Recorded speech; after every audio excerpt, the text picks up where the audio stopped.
I'll just tell you. I'm gonna skip by one and kind of swap it with something else. Because I had an honorable mention here. I'm gonna swap it with another one.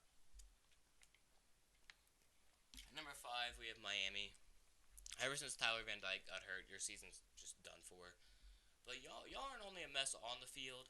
Your stadium got taken over by Florida State fans, like completely taken over. Like they were doing their chant, you could hear it. When Florida State had the ball, it was completely silent. And Miami just, I think they had like they literally couldn't do anything. And whenever they would screw up, like their own fans would start laughing at them, which is really just a low point for any team. So it's not a great time to be a Miami fan right now. And for is Alabama.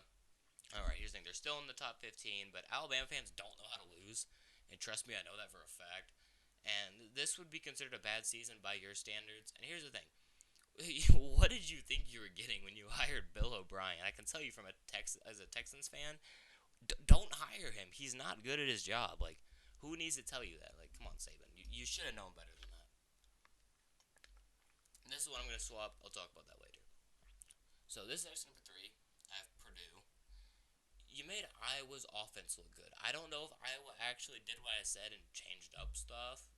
Maybe swap some players around. Maybe run some different plays. But it's been working the last few games. I know they've played Northwestern and now a not very good Purdue team. But hey, he just somehow made Iowa's offense look good. This is 2022 Iowa's offense that we're talking about. And if your defense is making them look good, something's wrong with your defense. Honorable mention, which is now number 2, is the weather in some of these games. I already talked about the Utah Arizona game. Pretty miserable, but game was still fun. Just we got to sit in the front row. But like we were standing in the front row, and all the rain from the water had like gathered, and it was like our feet. The water was like up to here on our feet. Like almost all of our shoes were in water. So it made the walk home from the stadium not the most pleasant thing, but it's fine. We were still sitting in the front row, like right on the goal line, so it was kind of cool. And by the way, those aren't our tickets. We just go in, we sneak in the student section, and then we actually went to go get something to eat at halftime. We come back and like half the student section left because the weather was so bad and the game was a blowout. So we just kind of like moved our way down to the front. And we found a spot in the front row and we sat there for the rest of the game. So that was cool. Georgia Tennessee had great weather for most of the day, and then halfway through the third quarter, it just started pouring down rain. So that must have sucked. And this game, oh my god, the weather for this game was probably actually worse than this game. I don't know how cold it was in Chicago, but it was like 30-mile-an-hour winds, and I can tell you Utah did not have 30-mile-an-hour winds. Maybe at halftime, it was pretty bad at halftime because like nobody wanted to go back out there. But when the second half started, it got a little bit better. This came at like 30-mile-an-hour winds. It was funny watching the kicker kick field goals and warm-ups. It would go about 30 yards and then just stop, hang up in the air for about 5 seconds, and just go straight down. But yeah, that just did not look like an enjoyable game to be at. And I get Northwestern's bad, but this looks like an Ohio State home game. I'm just saying. And everybody had ponchos on too, which was not really the case at the Utah game. Number 1 is Clemson.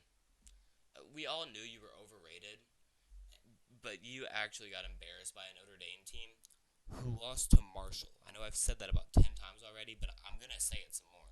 This team this top 4 team just lost to a team who lost to Marshall. How did anybody ever think you belonged in the top 4? But whatever, we're going to go back to a team that I kind of went by, and this was Auburn. I said Auburn gonna Auburn.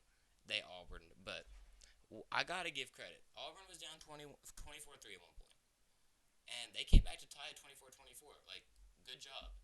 And also, this was the first game with their interim head coach, Cadillac Williams, who was actually a great player for Auburn. He played running back. I think he was a top 10 pick by the Bucks.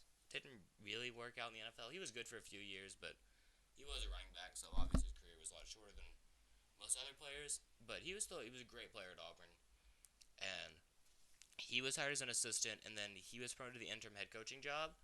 And I had never seen like this much fight out of an Auburn team when they had Harsin for this year and most of last year. You could tell that his players actually wanted to win for him, and yeah, like they played with a fight and intensity I had not seen from an Auburn team in the past year and a half. Like to be honest, so I wouldn't be shocked if he gets named the head coach or the head coach. And I hope Auburn learns from their mistakes. You know what? I don't hope Auburn learns from their mistakes. I hope they give them $100 million buyout to keep their program where they are because I don't like them. But I got to give credit to Cadillac Williams. You did a great job coaching your first game, and it sucks your team had to blow it in classic Auburn fashion, but at least they were actually out there fighting and trying. So that was a nice change if you're an Auburn